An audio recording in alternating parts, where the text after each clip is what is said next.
Boa tarde a todos. Nesse momento na Forluz, nessa semana, nas semanas anteriores também, a gente tem trabalhado na revisão do planejamento estratégico da Fundação. E nessa semana especificamente, alguns dias atrás, nós estávamos discutindo uma revisão da visão, da missão da Forluz e nos nossos valores. E nas discussões, independente de qual vai ser o resultado final, algumas questões para nós eram muito claras, consenso entre todos os grupos que estavam discutindo o assunto. Tínhamos conselheiros, tínhamos a diretoria executiva também, os gerentes participando desse processo. E algumas questões para nós, elas são muito claras quando nós falamos na visão e na missão da Forluz. Para nós é muito claro o nosso compromisso com a garantia do pagamento de benefício aos nossos participantes. Uma questão que chama atenção para nós também é a questão da sustentabilidade das nossas operações. A nossa visão ela é sempre de longo prazo. Lógico que nós estamos preocupados com o superávit ou déficit do ano que vem, mas a nossa visão ela está no longuíssimo prazo. Nosso compromisso é com todos os participantes da nossa fundação, desde aquele que esteja com 60, 70 anos e também aquele que entrou na CEMIG agora e que está começando a construir sua carreira e começando a contribuir para a sua conta de aposentadoria. Para nós também é muito claro que todas as nossas ações hoje, elas podem ter um impacto muito significativo na qualidade de vida dos nossos participantes, sejam aqueles que já estão recebendo o benefício ou aqueles que vão receber o benefício no futuro. E nesse ambiente que a gente sabe que é um ambiente, em função das dificuldades econômicas e políticas do nosso país, um ambiente difícil. Semana passada aqui na CEMIG nós estávamos discutindo previsões macroeconômicas, né? Discutindo qual que seria a taxa de juros no final do ano, qual que seria a expectativa de inflação para esse ano, crescimento do PIB. E se nós fizéssemos a mesma pergunta hoje, uma semana depois, qual de nós tem condição de afirmar como que será o nosso final do ano? Então, tudo isso tem um reflexo muito grande na gestão de uma entidade, seja para a CEMIG, seja também para o nosso fundo de pensão. Ao mesmo tempo, a indústria de fundo de pensão, ela foi também atingida nesses momentos de estabilidade do nosso país. Quando a gente pensa, todo mundo é de conhecimento público que alguns fundos de pensão eles tiveram problemas na sua gestão, poucos fundos, mas de qualquer forma isso acaba trazendo uma instabilidade e uma incerteza relacionada a toda a indústria, a todos os fundos de pensão. O efeito colateral positivo disso, na nossa opinião, é que isso acaba criando uma maior coesão das pessoas, dos participantes, uma maior preocupação, uma necessidade de engajamento mais premente de todos, de discussão do futuro da Fundação. Então, a gente acha que esse é o efeito positivo no final das contas. Mas nesse ambiente de estabilidade também, nós entendemos que acaba que ele fica propício para que a indústria do boato, da inverdade, das coisas que não representam a realidade do fundo de pensão, também venham à tona. E isso acaba sendo muito perigoso até para aquele empregado que está no momento de tomar uma decisão, vou pegar um plano vitalício, vou preferir a cota. No ambiente de estabilidade, às vezes, ele pode estar tomando a decisão com base em incertezas que não existem, ou no ambiente de estabilidade, onde o boato, às vezes, acaba sendo mais importante ou se torna uma verdade pelo fato de ser muito disseminado. Então, nós entendemos que esse momento que a gente tem aqui agora é um momento muito valioso, um momento importante que nós temos. A gente acha que o Forluz Presta Contas, essa oportunidade de estar prestando contas, de sermos mais transparentes, a gente entende que isso é uma obrigação, é um compromisso da Fundação. Então, a gente acha que são momentos importantes para a gente poder discutir um pouco mais sobre o futuro da nossa Fundação. A gente gostaria de chamar a atenção dos nossos canais de comunicação. É sempre importante, quando tiver um boato, quando tiver alguma notícia sobre a Fundação que a gente acha que será que isso é verdade? Será que isso não é? Que a gente use os canais de comunicação da Fundação para que a gente possa ter uma ratificação ou não daquela informação. A gente chama atenção para os nossos veículos de comunicação, né? O Jornal da Forluz, a revista Lume, eles estão muito bons, são canais de comunicação numa linguagem muito clara, direta, com assuntos realmente relevantes. E uma outra novidade que a gente teve também nesse ano, nos últimos meses, foi que não só a gente divulga qual que é o resultado a rentabilidade dos fundos de pensão, mas agora também nós estamos divulgando um relatório com um comentário de desempenho de por que a rentabilidade foi aquela, por que foi 0,5%, por que foi 1%. Nós entendemos que esse tipo de transparência ele ajuda muito na relação da Forluz com os nossos participantes. Então, a gente agradece a todos pela presença, muito obrigado, que nós possamos realmente aproveitar essa tarde discutindo as questões da Forluz e esclarecendo as dúvidas. Muito obrigado.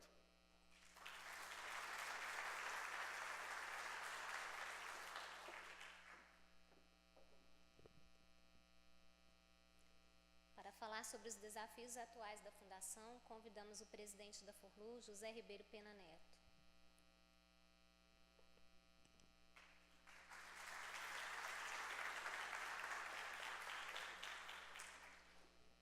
Boa tarde a todos. Muito obrigado aí pela presença. Queria cumprimentar os nossos participantes que vêm aqui para tomar conhecimento das coisas da Forluz e principalmente para discutir com a diretoria, os conselheiros, a situação dos nossos planos previdenciários. Queria cumprimentar particularmente aqui a nossa diretora da CEMIG, Maura Galupo, até recentemente diretora também da Forluz, né, os meus colegas de diretoria, conselheiros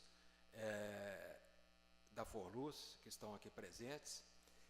E queria pegar uma carona no que o Léo colocou aqui para vocês a respeito da informação, né? Nós estamos tentando, nos esforçando o máximo possível para deixarmos as coisas de maneira clara para os participantes, né? Hoje, nesse mundo das redes sociais, é muito difícil você evitar a propagação, às vezes, de boatos que não têm fundo de verdade ou que se apegam a um pequeno indício para, às vezes, colocar fogo numa fogueira. Então, como o Léo falou aqui, procurem a Fundação, procurem os canais de comunicação da Forluz. Quando tiverem dúvida, nos procurem pessoalmente, né? A diretoria da Forluz está sempre aberta para discutir os problemas e a gente tem procurado participar de maneira mais efetiva nessa comunicação com os participantes. Por isso eu gostaria de, antes de entrar, né, o objetivo aqui desse encontro já tradicional da Forluz é prestar contas dos resultados do último exercício.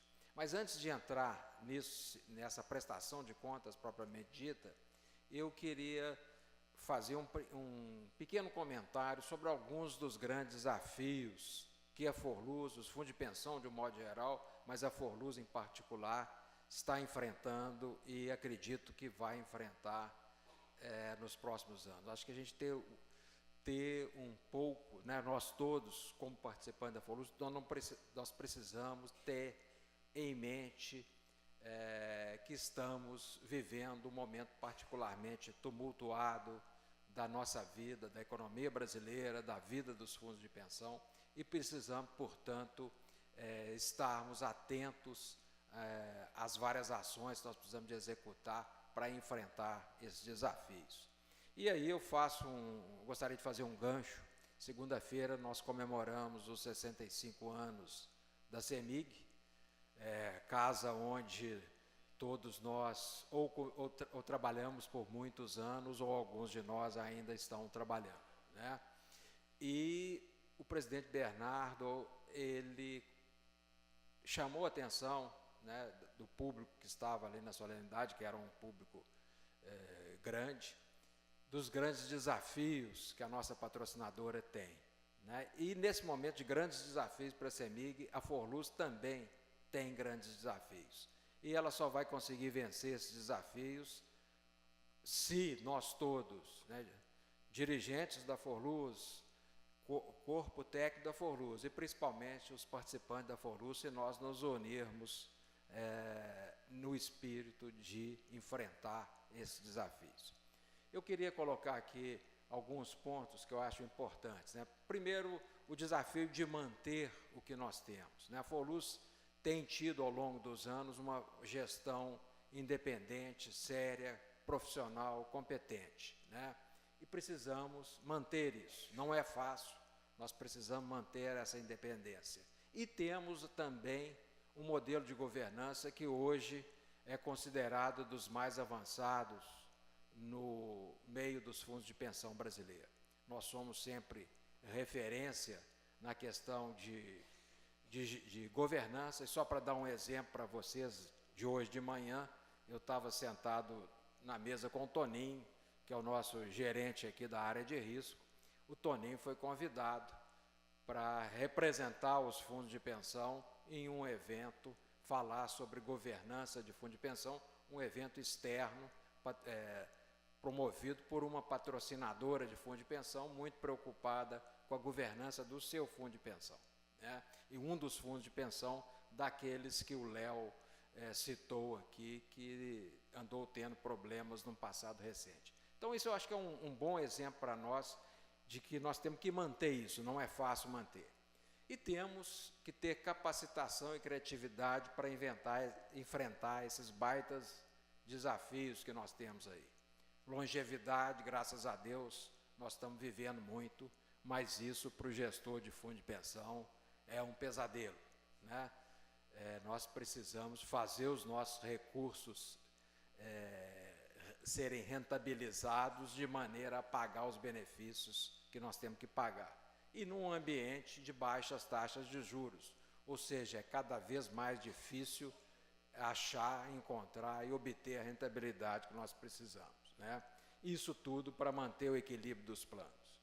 E nós precisamos de inovar, né? O Léo citou aqui o planejamento estratégico, o processo de planejamento estratégico da Forluz.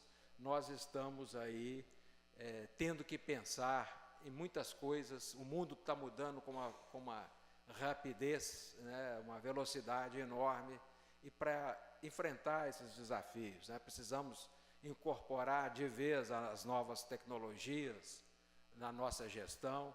Nós precisamos de saber o que é que o participante, o novo participante, o potencial participante, aquele que está entrando nas nossas patrocinadoras hoje, aquele que vai entrar amanhã, o que ele quer. Certamente não é a mesma coisa que eu quis, ou que os mais jovens que estão aí na metade da carreira quiseram. Ele precisa e tem vontade e tem projetos muito diferentes. E precisamos pensar em novos mercados. Como é que nós podemos alcançar outros públicos além daqueles que nós alcançamos hoje? Então, esses são alguns desafios que eu convido todos os participantes da Forluz para nos ajudarem a enfrentar. Entrando, então, na prestação de contas, queria citar alguns pontos de destaque do ano passado, né? O primeiro deles, o Rodrigo Barata vai explorar com mais detalhe para vocês. Os nossos planos superaram a chamada rentabilidade média atorial, depois de alguns anos em que nós estávamos tendo muita dificuldade para conseguir isso, né? O ano passado, ambos os planos A e B bateram a meta atorial. Nós elaboramos e aprovamos o plano de equacionamento de déficit do plano A nesse evento do ano passado, né? Nós comentamos com vocês sobre a questão do déficit do plano A e nós conseguimos fazer o plano de equacionamento, discutimos o plano de equacionamento com a CEMIG. O plano de equacionamento foi aprovado nas nossas instâncias internas e pela CEMIG e pelo governo do Estado, conforme prevê a legislação, e agora está sendo executado. A CEMIG começou a pagar as parcelas referentes a esse equacionamento. Já citado também pelo Léo, nós decidimos no ano passado e fizemos agora, nesses primeiros meses do ano, uma revisão do planejamento estratégico da Forluz. O trabalho no nível interno da Forluz foi concluído esta semana, vai agora ao Conselho Deliberativo da Forluz para avaliação e deliberação. Tivemos, para isso, consultoria da Fundação Dom Cabral, uma equipe muito competente. E celebramos com a Previc, que é o nosso órgão fiscalizador, um termo de ajuste de conduta para fazermos o enquadramento dos nossos investimentos imobiliários dentro dos limites que estabelece a legislação de fundos de pensão. Nós temos um máximo de 8% que podemos investir em imóveis e superamos esse limite muito graças à valorização do prédio do edifício Aureliano Chaves, que foi um edifício construído com muito rigor, né? Conseguimos que uma obra que custou em números redondos 300 milhões de reais fosse avaliada em 500 milhões de reais. Estou vendo ali o meu amigo Carlos Alberto, cuja digital está presente nesse trabalho sensacional que foi feito, foi acompanhado de perto por um comitê de representantes dos participantes e das patrocinadoras que acompanharam o trabalho com lupa, e por isso nós nos desenquadramos em imóveis e agora temos que nos desenquadrar. Então, temos 2 anos para fazer isso, é um outro desafio que nós temos que enfrentar. E esse edifício Aureliano Chaves teve o ano passado o início de ocupação dele pela CEMIG. Rapidamente, falando sobre os planos da Forluz, a Forluz administra 3 planos hoje, 2 grandes planos, o plano A e o plano B, do qual aquelas empresas que estão relacionadas aqui são as patrocinadoras, e um plano jovem que tem apenas uma patrocinadora, que é a Taesa, né, lá no cuja sede fica no Rio de Janeiro. Esses 2 planos, um de quase 7 bi de patrimônio, o outro já superou os 8 bi, esses são dados de 31 de dezembro, né? E eu achei que eu não veria, estaria vivo, mas não veria na direção da Forluz o momento em que o plano B superaria o plano A, e vocês veem que o plano B já supera com uma certa folga o plano A em termos de patrimônio, né? Cresceu ao longo desses anos. Ali está o número de participantes. Essa apresentação posteriormente será disponibilizada para vocês, se quiserem examinar com mais calma esses dados, né? E aqui está um resumo da ação atuarial desses planos.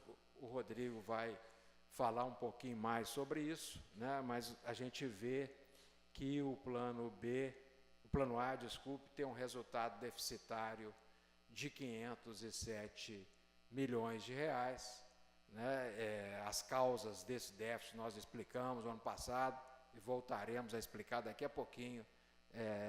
Esse ano eu transferi essa responsabilidade para o Rodrigo aqui, que explica de maneira mais didática do que eu. E o plano B está equilibrado, né? Praticamente tem um ligeiro resultado positivo, né? O objetivo de plano de previdência não é dar nem superávit, nem déficit, é ficar no equilíbrio, e é o caso do plano B. O plano da Taesa, que é um plano de 20 milhões de reais, né? Ele não dá déficit nem superávit, porque é um plano que a gente chama de CD puro, um plano de contribuição definida pura, ou seja, o direito do participante é aquilo que ele acumula na sua conta de aposentadoria. Última coisa que eu gostaria de falar, antes de passar a palavra para o Rodrigo, é trazer de novo para vocês alguma coisa que nós mostramos aqui o ano passado, porque sempre que se fala em déficit de fundo de pensão, o motivo é de alarme. Déficit em fundo de pensão é motivo de acender uma luz vermelha para nós, que nós temos que tomar muito cuidado, temos que tomar algumas providências, mas não é rombo. Déficit de fundo de pensão não significa que não vai ter dinheiro no fim do mês para pagar o benefício dos participantes, né? É uma medida, é um cálculo atuarial, em que projeta pagamentos de benefícios, projeta rentabilidade de investimentos, e há um descasamento futuro projetado se aquilo tudo que se projetou acontecer e se não se tomarem providências para buscar o equilíbrio, né? E déficit nem sempre é causado, ou na maioria das vezes não é causado por má performance do ativo, né? Pode ser também um problema de um crescimento não projetado do passivo, né? O passivo do plano é o quê? Os compromissos que o plano tem com o pagamento de benefícios aos seus participantes. Se eu projeto um crescimento desse passivo em função de uma expectativa de vida dos participantes, e os participantes vivem mais do que aquilo que foi projetado, eu tenho um déficit no plano. E se eu aplico os meus recursos e não consigo a rentabilidade que eu precisaria, também tenho um déficit no plano. Portanto, o déficit pode ser causado do lado do ativo ou do lado do passivo, né? Do lado do ativo estão relacionados aqui 3 fatores, né? A conjuntura, o mercado pode ser desfavorável, eu apliquei na Bolsa, os investimentos na Bolsa não estão performando bem por um problema da economia, por exemplo, né? Isso pode me causar um déficit. O próprio risco que existe nos investimentos, qualquer investimento tem risco, né? Alguns têm mais que os outros, mas todo investimento tem risco, faz parte de quem gere recursos, que algum investimento não dê certo. Então, se isso é muito grande, eu posso ter uma causa de déficit. E posso ter má gestão ou fraude. Posso dizer para vocês assim que esse não é o caso da Forluz e não é o caso da maioria dos fundos de pensão brasileiros. Má gestão e fraude houve em casos muito pontuais, que estão muito claros, né, para os fiscais dos fundos de pensão, eles sabem onde houve esse tipo de problema. E, finalmente, do lado do passivo, o que pode acontecer? Eu já falei aqui, as pessoas podem viver mais do que aquilo que estava sendo projetado, né? A queda nas taxas de juros provoca um aumento do passivo, porque eu projeto, né, eu trago a valor presente o meu passivo usando uma taxa de desconto que depende da taxa de juros praticada na economia, né? Se essa taxa de juros diminui, o passivo aumenta e, com isso, eu posso ter um déficit. E há outros fatores, né, que talvez na Forluz não tenham sido tão importantes, mas, por exemplo, temos fundos de pensão aí que tiveram problemas de causas ganhas na justiça, né, um passivo gerado por demandas judiciais que não estavam devidamente provisionadas ou que não estavam dimensionadas ou que foram realmente decisões judiciais que acabaram causando um aumento extraordinário do passivo e, portanto, do déficit desses fundos de pensão. Então, repito, quando falarmos em déficit, não vamos nos alarmar, vamos tomar cuidado, né? Não estou dizendo aqui que existe um déficit, vamos todos dormir sossegados, que não vai acontecer nada. Existe um déficit, vamos nos preocupar com o correto equacionamento desse déficit, né? Mas não vamos achar que vamos chegar no fim do mês no banco e o dinheiro não estará lá depositado. Então, com isso, eu concluo aqui a parte que eu gostaria de falar e digo que nós estaremos, ao final, à disposição de vocês para responder as dúvidas, as questões que vocês quiserem.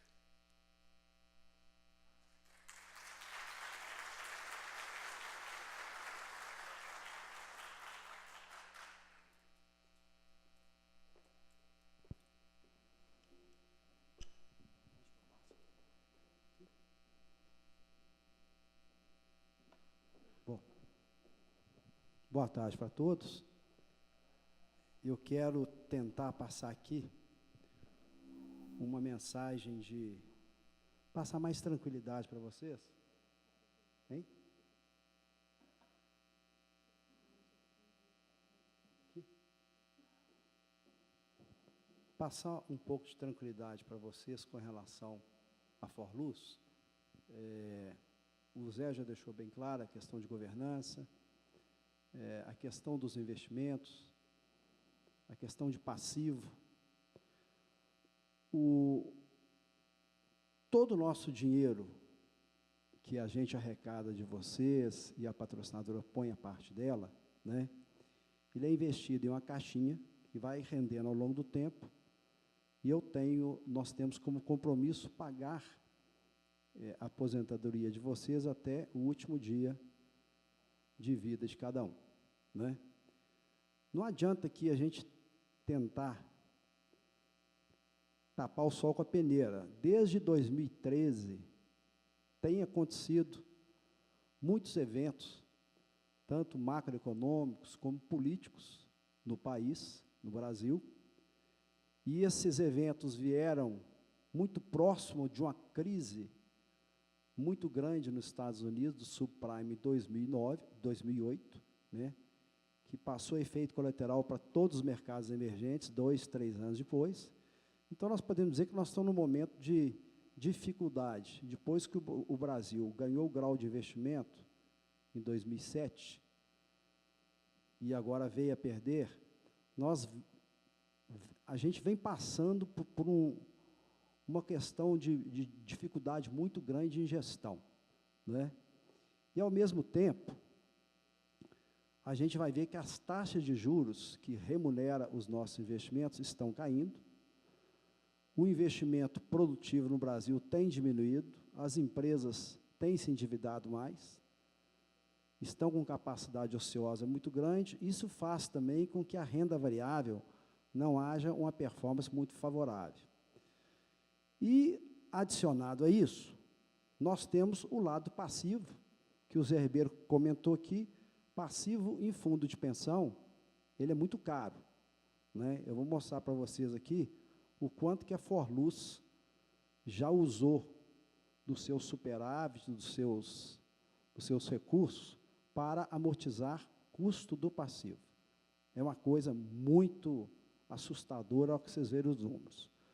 Mas a gente tem um modelo de gestão que eu vou deixar claro aqui para vocês, que a gente enxerga o fundo de pensão até o último participante.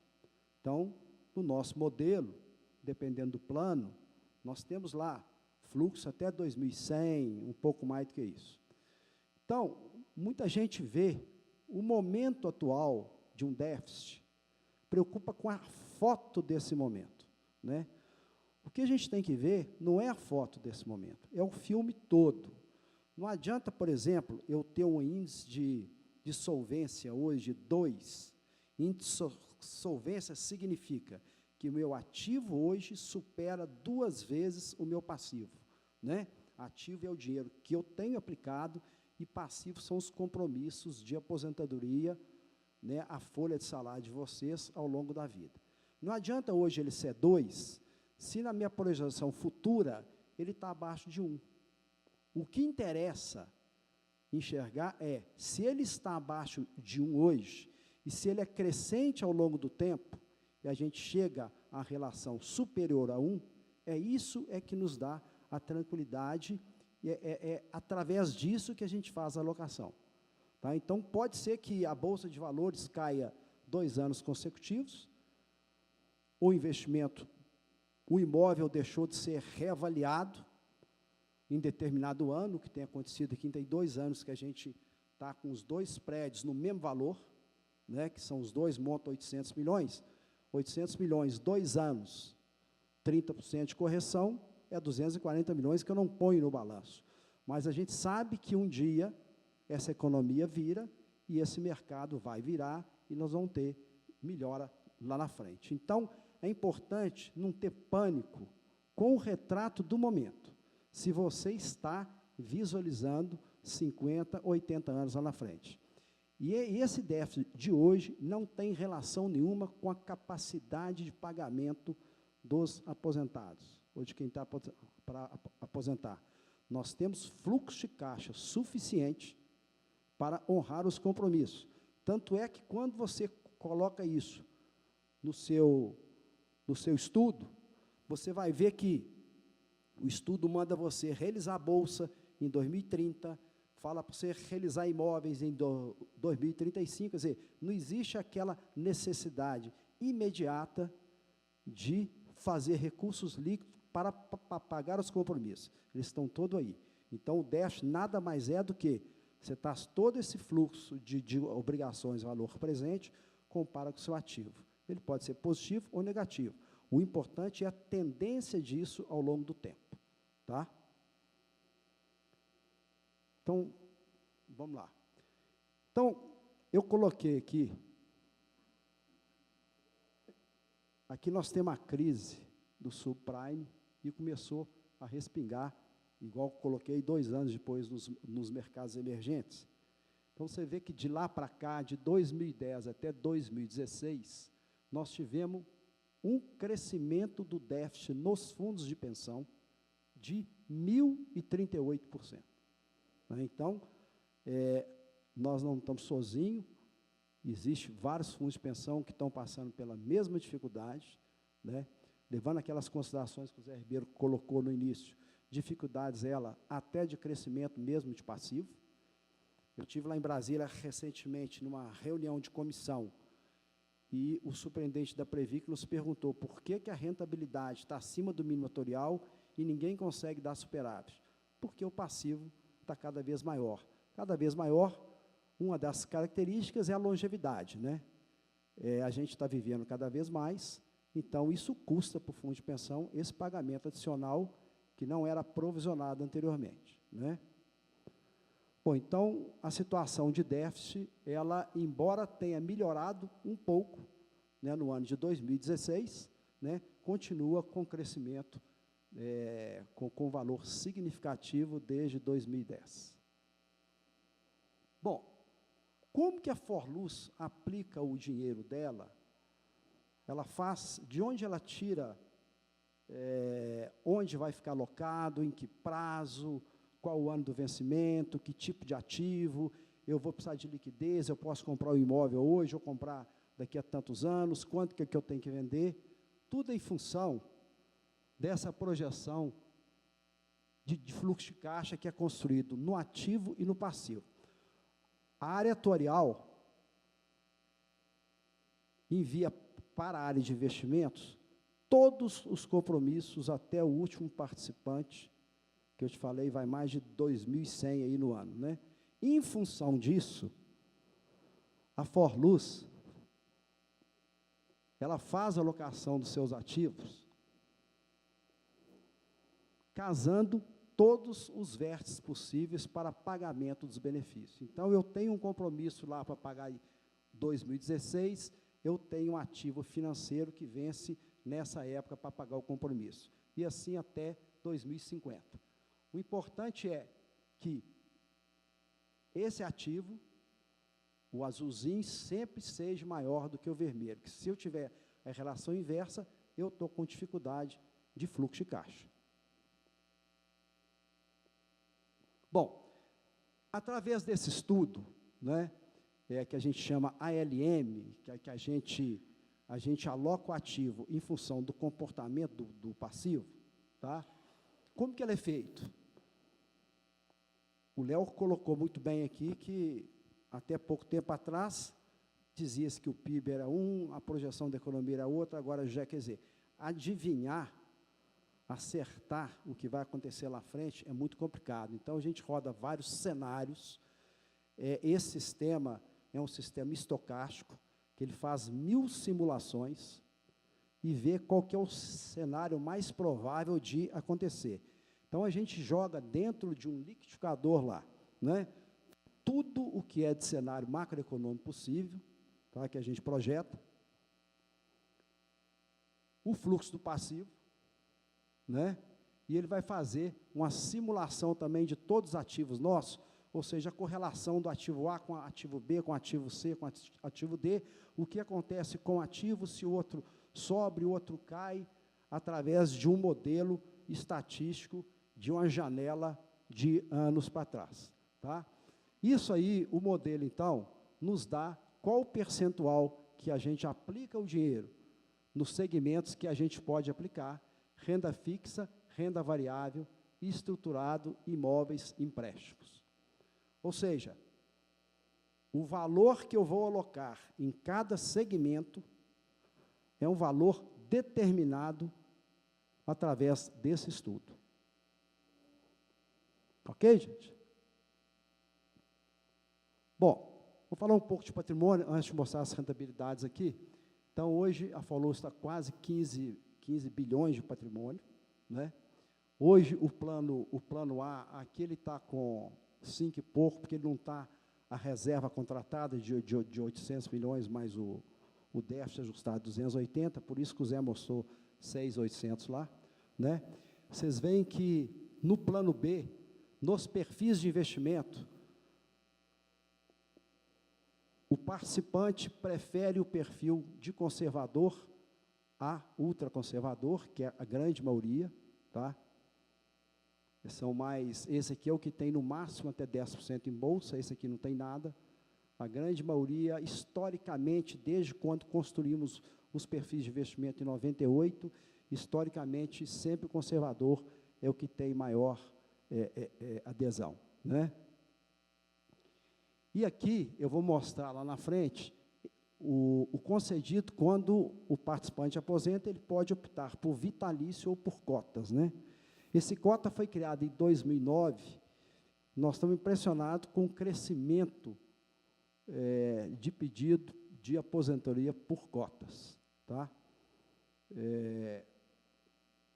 Eu vou mostrar lá na frente um quadrozinho que eu vou mostrar a armadilha para quem está tirando acima do que a Forluz rende real, acima da inflação. Que ele pode estar tirando um valor em cima de uma rentabilidade nominal, que eu vou explicar lá, que o dinheiro dele, ao longo do tempo, ele pode acabar. Tá? Mas hoje, a grande demanda é por benefício por cotas. E esse aqui é o plano Taesa, né? É um patrimônio de 22 milhões, é um plano recente, e já aqui, o moderado, ele tem uma participação maior, mas sempre o conservador, ele está em primeiro lugar. Bom, então vamos lá. Rentabilidade dos planos. Você pegar janeiro de 2008, janeiro de 98, desculpa, quando nós começamos lá com o plano A, até dezembro de 2016, nós deveríamos ter um rendimento, a rentabilidade miniatorial, ou seja, a rentabilidade exigida para que a fundação não entre no vermelho, né? Foi de 926%. Então, nós tivemos aqui, renda fixa rendeu 1.918, que representa IPCA mais 9,7%, se comparar com CDI, né, que é aquela taxa que todo mundo compara aí com, dos fundos DIs, 141%. A Bolsa, como você vive um momento, sempre viveu um momento, que está sendo diferente agora, de taxa de juros muito alta, haja vista a rentabilidade da renda fixa, não se investe muito em Bolsa, em período de juros muito alto. A Bolsa deu um comportamento bem menor do que a renda fixa nesse período. A nossa política de investimentos é superar o Ibovespa, e nós conseguimos, nesse período, 5,9, 4,3 aqui. Aqui também a rentabilidade, PCA mais 9, ou seja, se você pegar o universo quanto nós temos ali, gente? 2008, 18 anos, né? 18 anos, tendo uma rentabilidade de PCA mais 9, eu acho que é uma rentabilidade muito boa, né? Que empréstimo, imóveis, foi a melhor rentabilidade da carteira da Forluz nos últimos 18 anos. Tá?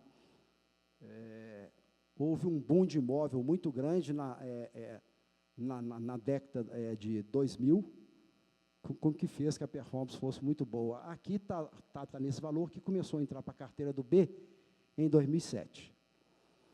Então, nós tivemos um total de rentabilidade de 1.722